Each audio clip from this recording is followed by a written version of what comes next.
What's up guys, in this video I will show you how to use your Switch 1 Joy-Cons on your Nintendo Switch 2. Now obviously you cannot directly attach these Joy-Cons to the Nintendo Switch 2 because these are actually magnetic and they won't even fit because the size is not exactly the same. But you can actually still control your Nintendo Switch 2 using your Nintendo Switch 1 Joy-Cons, which can be very useful if you're playing like a multiplayer game and you actually want different controllers for different persons, or you actually don't want to get new Joy-Cons for your Nintendo Switch 2. And to do this, basically you want to just navigate to the Joy-Cons or controller settings of your Nintendo Switch 2. So come over to controllers, select that, and then you want to just go ahead and click on change order, select that option, and then from here what you want to do is to just go ahead and press on the pairing button on your Nintendo Switch 1 Joy-Cons. So you just want to press and hold this button over here, hold it for some seconds until you see the light over here starts to blink, and just like so it has paired. Now what you want to do is to press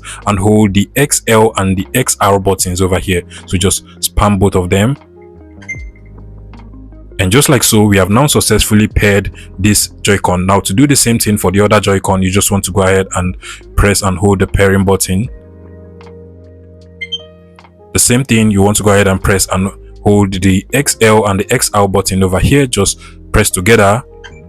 Now after doing the same thing for both Joy-Cons, the final thing you want to do is to press and hold the L and the R button on both Joy-Cons. So just press like so, and as you can see we can now properly use our Nintendo Switch 1 Joy-Cons on our Nintendo Switch 2, and as you can see it actually works pretty well without any issue. If you find this video useful, please make sure you smash that like button and subscribe to this YouTube channel for more interesting tech tips like this one.